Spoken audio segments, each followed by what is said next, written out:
So if you've been keeping up with the Dicaster regarding Season 4, you have probably noticed how the public reception of Season has been quite favourable. And while most people do have some minor problems with it, the general perception is that Season 4 is the second best season of the show, and I do agree with this. Season 4 so far has been a massive improvement from the previous season. And I don't have too many complaints on it, especially with its merge, which is currently on pace to become the best merge we've had in a fan-made series like this in a long time. But even with all that being said, I do have a bit of a problem with Season 4 that I've noticed becoming more of a problem and that issue is the focus on majority alliances and bigger alliances that are less balanced. Now this might be like a bit of a weird critique, as other seasons have done big majority alliances, and the idea of having majority alliances isn't a bad one by any means. But in my opinion, the way Odd Nation Cartoons has been executing these alliances has some flaws. So in today's videos I'm going to be going over what in my opinion is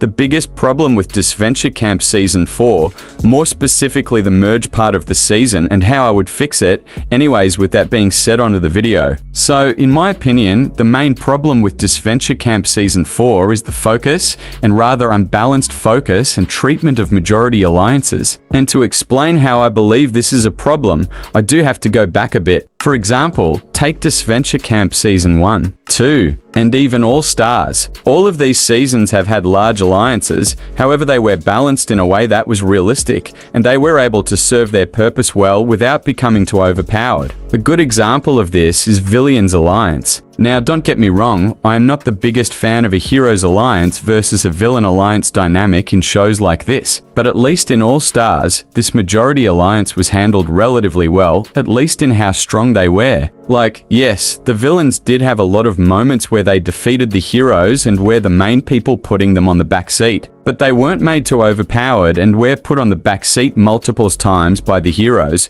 which led to a realistic play out of the alliance rivalry. My point here is that the other seasons were able to make majority alliances without having them be stale, and they were able to allow for them to be realistically put on the back seat at times while still maintaining power. Season 4 unfortunately doesn't really do this, and the biggest example of this is the Girls Alliance. Now, the Girls Alliance this season has already been pretty controversial, and if you asked people, for example, on your community tab what you think of it, most people aren't the fondest of it. And the main reason for this is because the Girls Alliance is, to put it frankly, stupidly overpowered, and it's not handled in a balanced way. The Girls Alliance are pretty much always in power since the start of the merge. They're always the ones having the strategy, they're the ones defeating the others, and they're never put on the backseat from the opposing alliance, which makes Season's 4 merges feels very one-sided gameplay-wise. Now, I will admit the Girls Alliance has been a bit weakened in recent episodes, but this is mostly due to infighting within the alliance itself,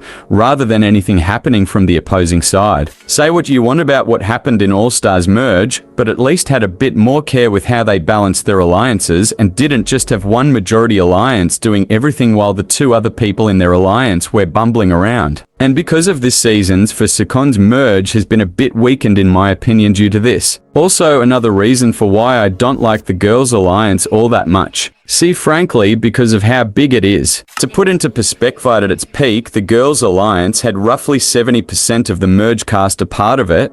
That is way too much in my opinion, and it really makes everything in blackened. And it gets even worse when you take a look at how big other alliances in the previous seasons were compared to the girls. As for example, the biggest alliance in DISVENTURE Camp All Stars, which was the villains, only had 40% of the cast a part of their alliance. And by the merge, they only had half of the cast being a part of their alliance, with the other half being the heroes, which allowed for things to be more balanced, which is something Season 4 isn't really doing. Now, I will admit I do think Odd Nation Cartoons is slightly starting to fix this issue, as the Girls Alliance has effectively collapsed as of episode 19 due to Isabel breaking up and Arissa. But considering that the Girls Alliance has dominated the merge for majority of it, it being broken up this late still doesn't completely resolve things. Now, even though it doesn't seem like it from the way I've been talking about it, I don't think the Girls Alliance was necessarily a bad idea to be introduced to the season on paper. I just think that they should have made them less overpowered and focused more so on making every more balanced, as that would probably fix majority of the problems people have with the alliance. Now, I'm not saying the guys had to always be able to push back against the girls' alliance. But what I am saying is that it probably wasn't the best idea to have them always on the back seat, as what we have as a result of that is now that the only two guys left are kind of just dicking around in the background while the girls' alliance implodes on itself, which in my opinion isn't the best way to go about it.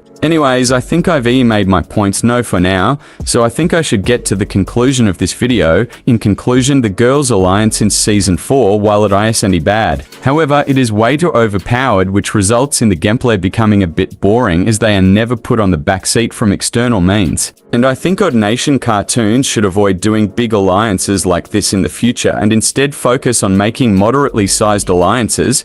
They should also focus on balancing the alliances more so that both sides have opportunities to make moves in the game, and also have opportunities to where they can lose and be put on the back seat. Anyways, that's pretty much all I got for today's video. If you guys did enjoy, please consider liking, commenting, and subscribing and turning on post notifications so you never miss another video from me, and I will see you all in my next video, hopefully tomorrow. Anyways, peace out, take care, bye bye.